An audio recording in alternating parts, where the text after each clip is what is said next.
दादू साहेब जी को परमात्मा लेकर गए थे। 3 दिन तक वो भी अचेत रहे थे, 3 दिन 3 रात। और तीसरे दिन फिर आकर के परमात्मा ने उनकी आत्मा वापस डाल दी थी, वो सचेत हो गए थे। उसके बाद आदरणीय गरीबदास साहिब जी को भी परमात्मा दिन के 10 बजे मिले थे, खेतों में जंगल में गौ चरा रहे थे वहां पर, तो वहां से लेकर गए थे और उनको उसी दिन शाम को देर रात तक वापस छोड़ दिया था। उनको मृत जान करके चिता पर रख दिया गया था। चिता प्रज्वलित करने से पहले ही परमात्मा ने उनकी आत्मा को प्रवेश कर दिया बॉडी में और एकदम वो खड़े हो गए। इसी प्रकार आदरणीय गीसा दास साहिब जी भी 3 दिन और 3 रात तक ऐसे ही अचेत रहे थे और तीसरे दिन परमात्मा ने उनकी आत्मा को छोड़ा था। इसी प्रकार रामानंद जी कुछ घंटों तक ही परमात्मा के साथ ऊपर रहे थे,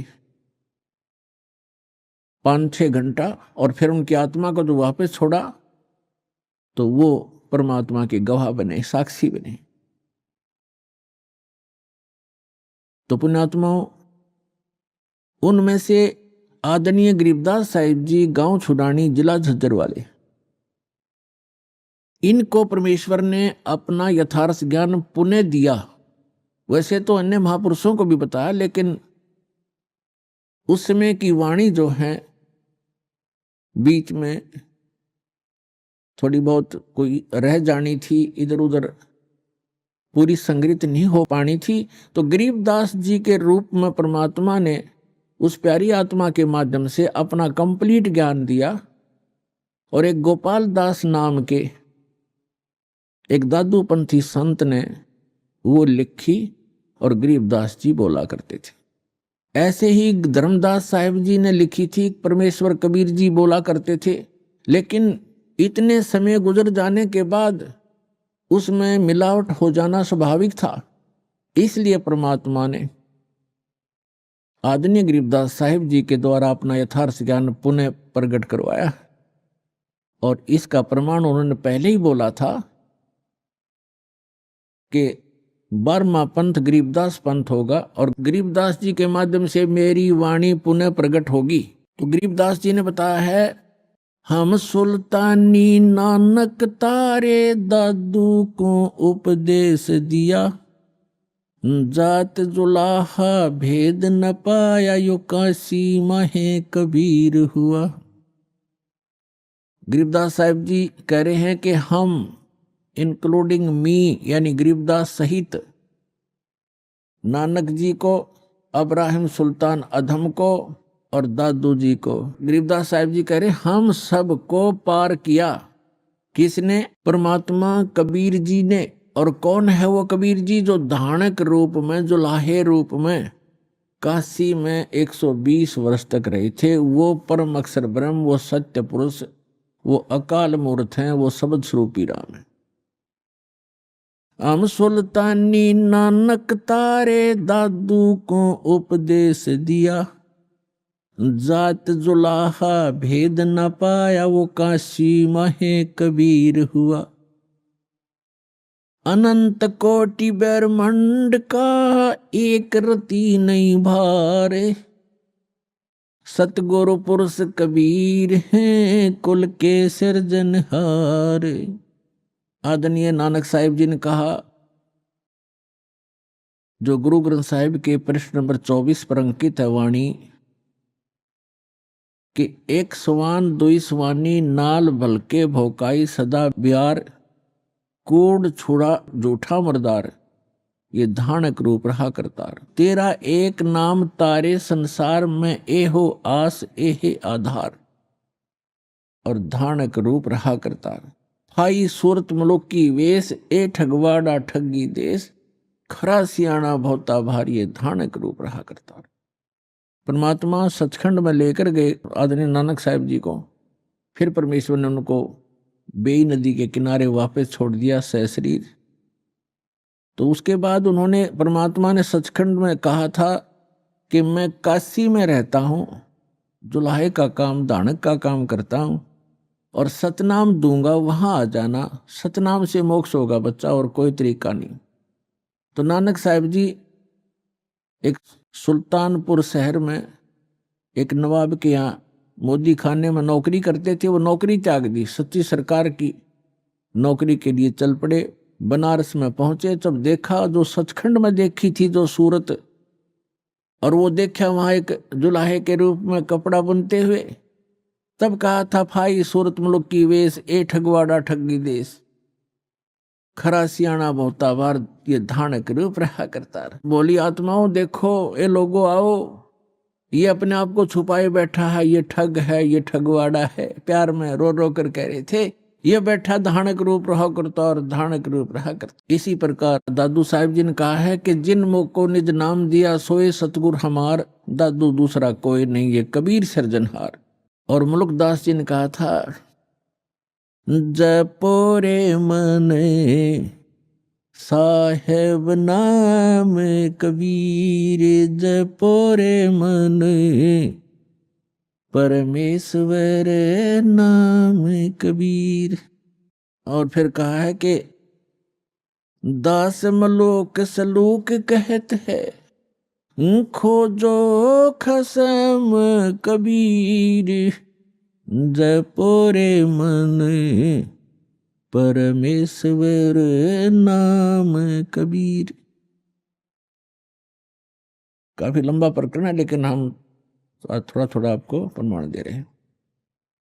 और आदरणीय धर्मदास जी ने कहा है, आज मोहे दर्शन दियो जी कबीर, आज मोहे दर्शन दियो जी कबीर, सत्यलोक से चल कर आए, सत्यलोक से चल कर आए, काटन काल की जंजीर, आज मोहे दर्शन दियो जी कबीर, आज मोहे दियो जी कबीर। तो ऐसे इन महापुरुषों ने परमात्मा के गुणगान किए।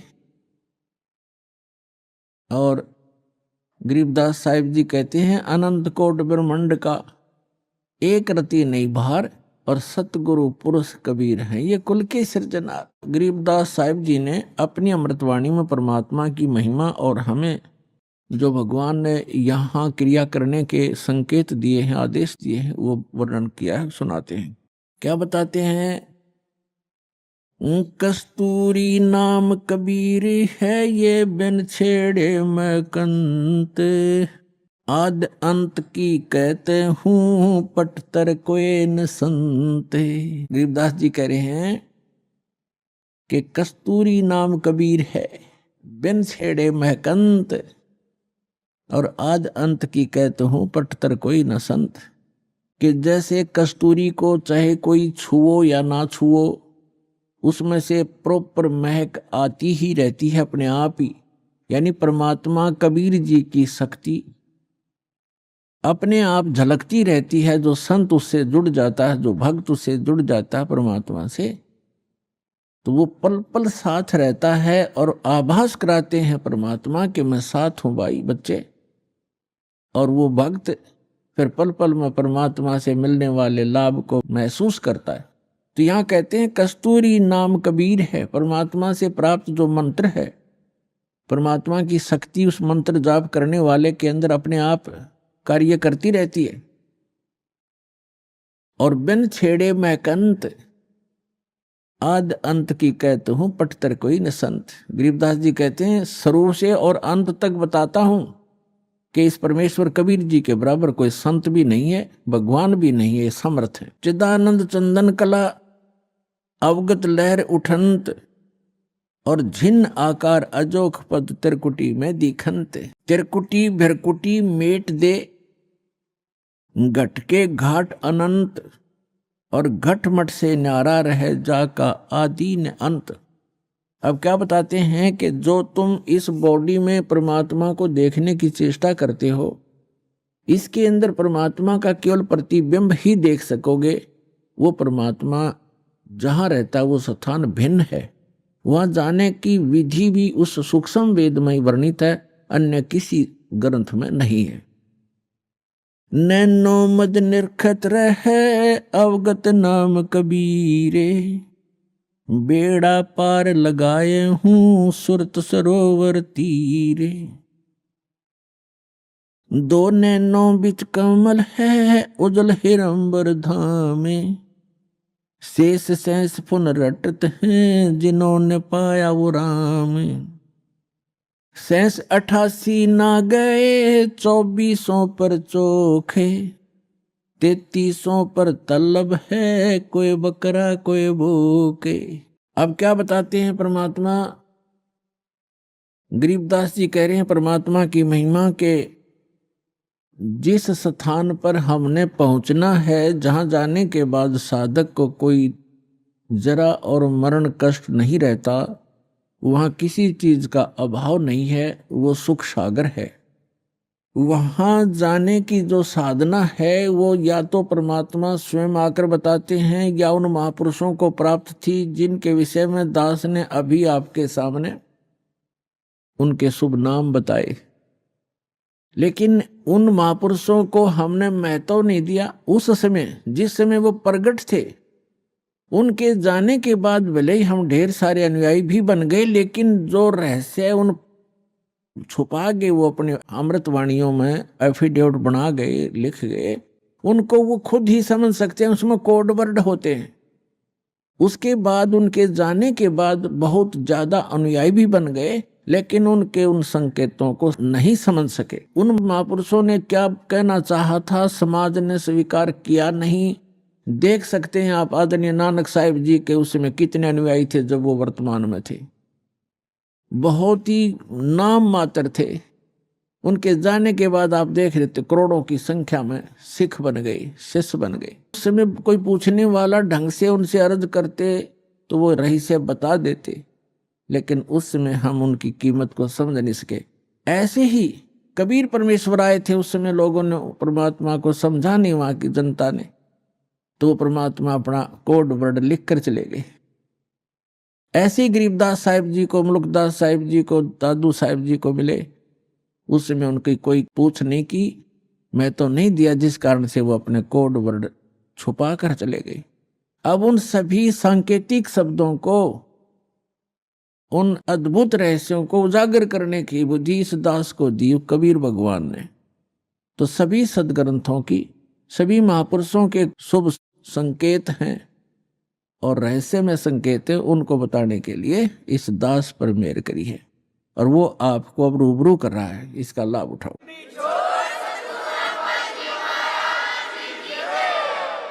अब क्या बताते हैं कि जो ज्ञान परमात्मा स्वयं आकर बताता है वो है मूल ज्ञान, तत्व ज्ञान। और उसको ना समझकर ये 88,000 ऋषि कहते शेष 88 ही ना गए और 24 पर चौखे। 88,000 ऋषि माने जाते हैं सनातन धर्म के अनुसार, और 24 अवतार माने जाते हैं। 25वां अभी आना शेष है। तो ये बता रहे हैं कि आप बात करते हो अपनी इन साधनाओं को से पार होने की, वो 88,000 ऋषि नहीं पहुंचे, और ये 24 अवतार भी उस स्थान को प्राप्त नहीं कर सके। और 33 करोड़ देवता माने जाते हैं। कहते 33 पर तलब है कोई बकरा कोई बोक है।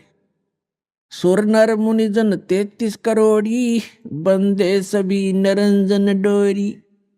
ये 33 करोड़ देवता, ये सब काल की डोर से बंधे हुए हैं, इनको यथार्थ ज्ञान नहीं। अपनात्मा, अब यहाँ बहुत बड़ी शंका पैदा हो जाती है भक्त को कि 88,000 ऋषि ऐसे महापुरुष कहलाते हैं और वो भी पार नहीं हुए। तो पुण्यात्माओं, ये कहने से नहीं, परमाणु से सिद्ध होगा कि न तो ब्रह्मा विष्णु महेश को ज्ञान था, ऋषियों को तो होगा कहाँ, क्योंकि ब्रह्मा जी से ही ज्ञान प्राप्त है इनको। अब एक शब्द दास ने परमात्मा की अमर वाणी से, गरीबदास जी की वाणी से बोला है कि 88 नहीं गए और 2400 पर चौक, 3300 पर तलब है कोई बकरा कोई बोक।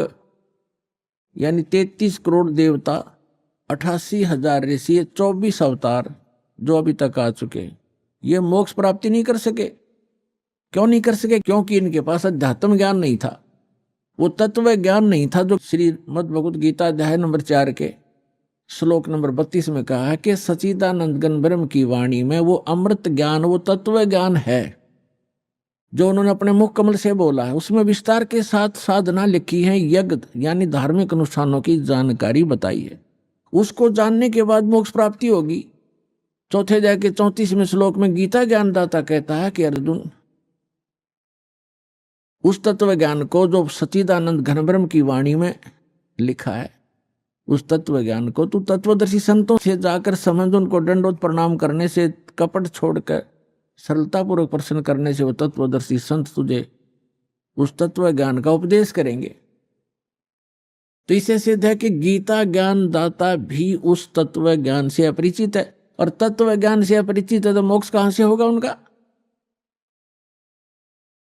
तो ये अंडरस्टूड है पुण्यात्माओं कि अभी तक इन ऋषि महर्षियों और इन देवताओं को कख भी पता नहीं था अध्यात्म मार्ग का। केवल डरे डोते रहे, सिद्धियां प्राप्त कर लेते, आकाश में उड़ जाने की, पृथ्वी के ऊपर चलने की, सागर को पी जाने की। ये तो अपना जीवन नाश करने के एक चमत्कार हैं। मंत्र जो उसका आधार है वो इनको प्राप्त नहीं हुआ। अब इसका प्रमाण देखते हैं। श्री ब्रह्मा जी से ज्ञान प्राप्त है इन सभी ऋषि महर्षियों को, और ब्रह्मा जी को कितना ज्ञान है? ब्रह्मा जी से ज्ञान विष्णु जी को प्राप्त हुआ, और ब्रह्मा जी से ही शिव जी को ज्ञान प्राप्त हुआ, अब ब्रह्मा जी से ही देवी को प्राप्त हुआ। अब ब्रह्मा जी को कितना ज्ञान है ये बताते हैं, ये देखते हैं अपने ही सदग्रंथों में। और ये सचित्र मोटा टाइप ये यहां से प्रकाशित है। इसके कौन है संपादक? हनुमान प्रसाद पोदार, चमनलाल गोस्वामी, और ये गीता प्रेस गोरखपुर से प्रकाशित है।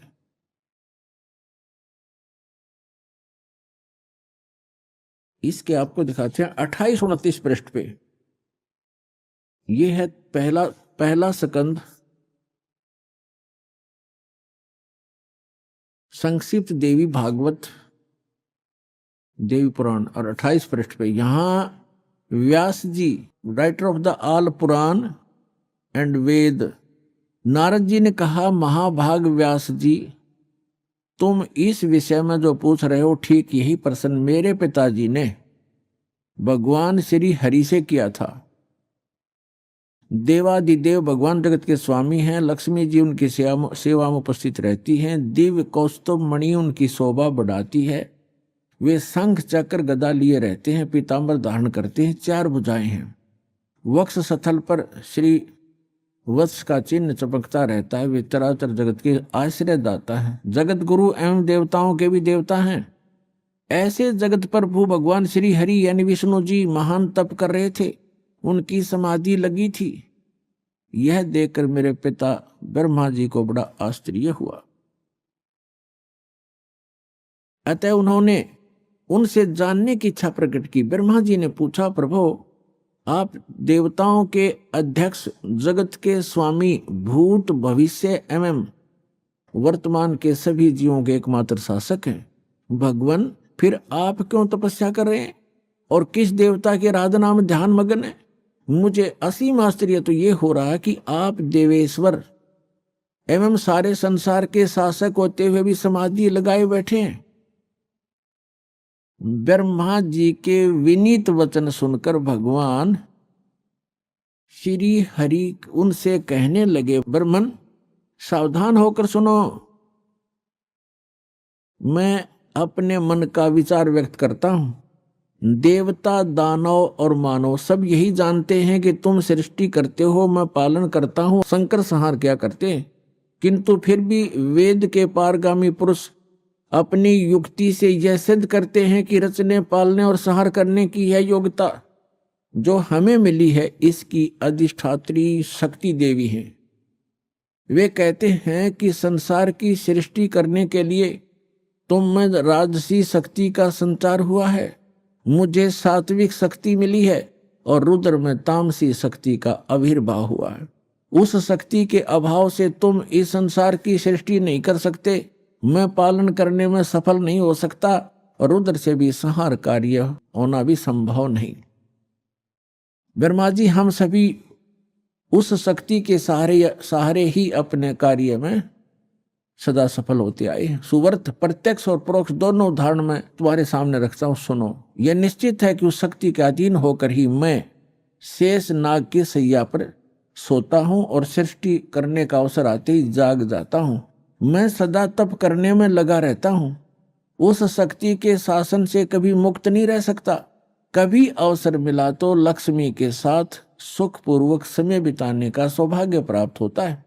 मैं कभी तो दानों के साथ युद्ध करता हूं। अखिल जगत को भय पहुंचाने वाले दैत्यों के विकराल शरीरों को शांत करना मेरा परम कर्तव्य हो जाता है।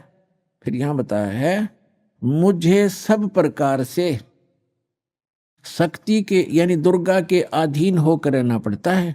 उन्हीं भगवती शक्ति का यानी दुर्गा जी का मैं निरंतर ध्यान किया करता हूं। मैं उसी की भक्ति करता हूं, साधना करता हूं। ब्रह्मा जी, मेरी जानकारी में, मेरे स्पिरिचुअल नॉलेज में इन भगवती शक्ति से यानी दुर्गा जी से बढ़कर दूसरा कोई देवता नहीं, भगवान नहीं।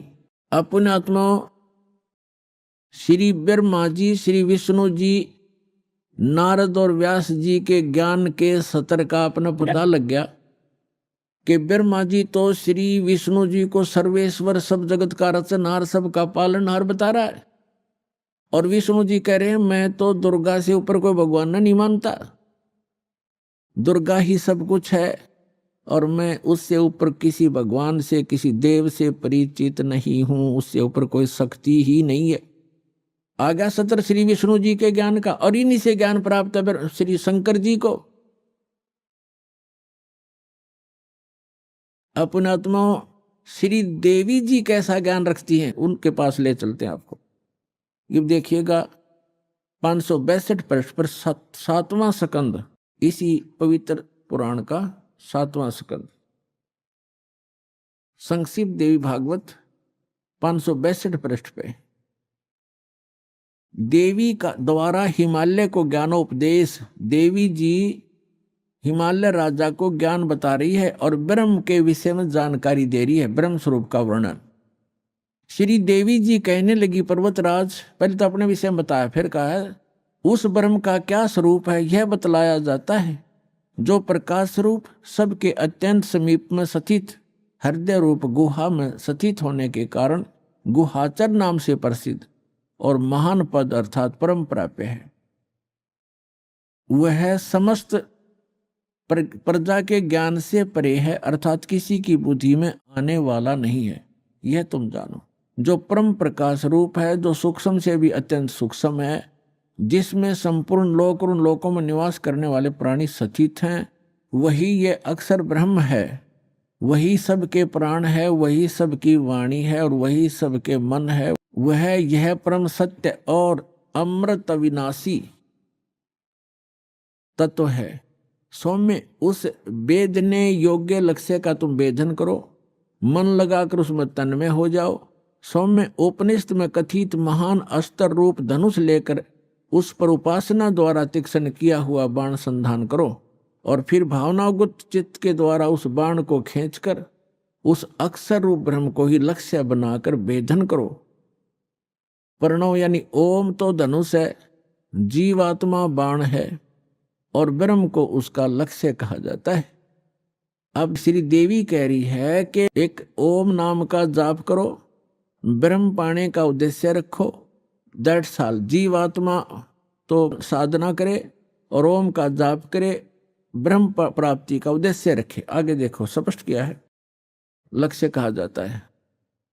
उस एकमात्र परमात्मा को ही जाने यानी ब्रह्म की ही भक्ति करें। देवी जी कह रही है दूसरी सब बातों को छोड़ दे। दुर्गा जी देवी जी अपनी साधना को भी करने से मना कर रही है, केवल ब्रह्म की पूजा करो। और विष्णु जी कह रहे हैं कि मैं देवी जी दुर्गा से ऊपर कोई शक्ति नहीं मानता, कोई भगवान नहीं है, मुझे ज्ञान ही नहीं है। तो ये पार खाक होंगे जिनको हम एक समर्थ शक्ति और भगवान मान के पूजा करते थे, वो खुद कहते हैं दुर्गा से ऊपर कोई भगवान नहीं जानता, इससे ऊपर कोई शक्ति नहीं। और दुर्गा कह रही है कि ब्रह्म की पूजा करो और सब बातें छोड़ दो, मेरी पूजा भी छोड़ दो। तो क्या ज्ञान था विष्णु जी को और क्या ज्ञान था ब्रह्मा जी को, और शंकर जी भी उन्हीं से ज्ञान प्राप्त है। तो इनसे पता चलेगा जो दास शब्द बोल रहा है और इस परमात्मा ने अपनी वाणी में लिखा है कि 88 नहीं गए और 2400 पर चौक और 3300 पर तलब है, कोई बकरा कोई बोक है। सुर नर मुनिजन 33 करोड़ी, सुर 33 करोड़ देवता, ये काल के बंधे हुए हैं, इनको ऊपर का ज्ञान नहीं है। यही इसी की सत्य सत्य साधना जो इनके सत्र की उसको कर करके अपना जीवन यही व्यतीत कर रहे हैं। अब दुर्गा जी क्या बता रही है, उस एकमात्र परमात्मा को ही जाने, दूसरी सब बातों को छोड़ दे, यही अमृत रूप परमात्मा के पास पहुंचाने वाला पुल है। संसार समुद्र से पार होकर अमृत स्वरूप परमात्मा को प्राप्त कराने का यही सुलभ साधन है। जिस प्रकार रथ यहां आते हैं, इस आत्मा का ओम के जप के साथ ध्यान करो ब्रह्म का, और इससे अज्ञान में अंधकार से सर्वथा परे और संसार समुद्र से उस पार जो ब्रह्म है उसको पा जाओगे। ओम का जाप करो, ब्रह्म पाने का उद्देश्य रखो, उस ब्रह्म को पा जाओगे, तुम्हारा कल्याण हो। और वो कहाँ रहता ब्रह्म, वह यह सबका आत्मा ब्रह्म लोक रूप दिव्य आकाश में स्थित है। अब देवी ने, दुर्गा जी ने ये स्पष्ट कर दिया है कि मेरी भक्ति भी छोड़ दो, केवल एक ब्रह्म की पूजा करो, ओम नाम जाप, उसका नथिंग एल्स। और वो कहाँ रहता है, ब्रह्मलोक में। बस देवी जी ने जो साधना बताई है वो अपने से भी अन्य भगवान बताया है ब्रह्म, उसका केवल एक ओम मंत्र बताया है। ओम मंत्र के जाप से कहाँ जाएगा प्राणी, ब्रह्मलोक में चले जाओगे, तुम्हारा कल्याण हो। इतना कल्याण हो सकता है ओम से। अब गीता ज्ञान दाता ये ब्रह्म है। गीता अध्याय नंबर 8 के श्लोक नंबर 13 में गीता ज्ञान दाता कहता है, ओम इति एकाक्षरम ब्रह्म व्यवहारण मामनुसमरण ये परियाति तजंदेहम सयाति परमाम गतिम। माम ब्रह्म, ये अनुवाद करता हूं ना, थोड़ी गलती कर रखी है इसमें। मुझ ब्रह्म का केवल एक ओम मंत्र है। आपको दिखाते हैं श्रीमद् भगवत गीता, देखिएगा। ये जयदयाल गोविंद का इसके अनुवादक हैं और गीता प्रेस गुरुपुर से ये प्रकाशित है। गीता अध्याय नंबर 8 के श्लोक नंबर 13 में आपको दिखाते हैं। श्रीमद् भगवत गीता अध्याय 8 और श्लोक नंबर 13 में, इसमें हम संस्कृत भी पढ़ेंगे। ओम इति एकाक्षरम ब्रह्म व्यवहारण मामनुसमरण ये प्रियाति तजंदेहम सयाति परमाम गतिम। ये क्या कहता है, माम ब्रह्म, मुझ ब्रह्म का केवल एक ओम अक्षर है। ओम यह एक अक्षर है, नथिंग एल्स। ये प्रियाति तजंदेहम, जो शरीर त्याग कर जाता है ओम नाम का सिमरण करता हुआ, सयाति परमाम गतिम, वह ओम से मिलने वाली परम गति को प्राप्त होता है। ये श्री देवी जी ने देवी पुराण में स्पष्ट कर दिया है। ओम नाम का जाप करने वाला ब्रह्म की साधना करता है, ब्रह्म को प्राप्त होता है, वो ब्रह्म लोक में रहता है। अब श्रीमद् भगवद गीता अध्याय नंबर 8 के श्लोक नंबर 16 में कहा है कि ब्रह्म लोक में गए हुए साधक भी फिर लौटकर पुनरावर्ती में आते हैं, उनकी जन्म मृत्यु होती है, वो मोक्ष प्राप्त नहीं कर सकते, पूर्ण मोक्ष प्राप्ति नहीं कर सकते। देखिएगा श्रीमद् भगवद गीता अध्याय नंबर 8 के और श्लोक नंबर 16 में, हे अर्जुन, ब्रह्म लोक पर्यंत सब लोग पुनरावर्ती में हैं। यहां देखना, इन स्टार लगा रखे इस पे, स्टार यहाँ है। अर्थात जिनको प्राप्त होकर यानी ब्रह्मलोक में जाकर पीछे संसार में आना पड़े, ऐसे पुनरावर्ती कही गई है। ये अनमोल ज्ञान जगत गुरु तत्वदर्शी संत रामपाल जी महाराज के सत्संगों का अंश मात्र है। संपूर्ण आध्यात्मिक ज्ञान के लिए सुनिए संत रामपाल जी महाराज के मंगल प्रवचन। आप संत रामपाल जी महाराज जी के मंगल प्रवचन संत रामपाल जी महाराज एप्लीकेशन पर भी सुन सकते हैं तथा उनके द्वारा लिखी पुस्तकें भी डाउनलोड कर सकते हैं।